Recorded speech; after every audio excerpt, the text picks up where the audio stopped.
Dans tous les taxis tangérois, la même ambiance. Le PJD n'est plus en état de grâce. Cette défaite est le synonyme de la fin d'une ère. Et à Tanger, d'une déroute exemplaire. Le parti islamiste a perdu 90% de ses électeurs en 10 ans.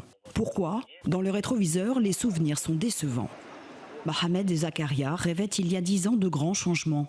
C'était en 2011, l'époque des printemps arabes et d'une nouvelle constitution au Maroc. Dans ses discours, le PJD donnait l'impression d'avoir à cœur les citoyens et le Maroc. Il disait qu'il allait servir le peuple et qu'il allait en finir avec les vieilles pratiques politiques.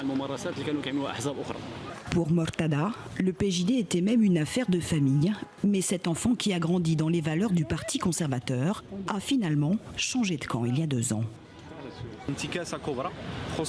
Après la normalisation des relations entre le Maroc et Israël, le PJD a voté des lois qui nuisaient directement à la classe moyenne et à la classe marocaine la plus pauvre, c'est-à-dire à la propre base électorale du PJD. On n'oublie pas le problème des retraites, des contrats précaires, l'augmentation de l'eau et de l'électricité. En fait, le PJD a fait passer tout ce que la société marocaine refusait. Jamal Lasri est un opposant. La débâcle du PJD est pour lui un cas d'école. Pour rester au gouvernement, les islamistes ont fait trop de compromis avec leurs adversaires au pouvoir. Ils ont accepté de voter des lois impopulaires par manque de courage politique.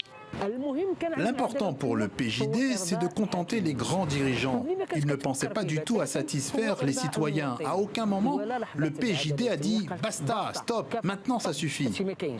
Mauvais calcul, car l'autre parti politique qui travaillait justement avec les islamistes au gouvernement n'a pas été sanctionné par les urnes. Au contraire, le RNI est même le grand vainqueur de ces élections. Pour gouverner, le Rassemblement national des indépendants ne fera pas appel, lui, au PJD.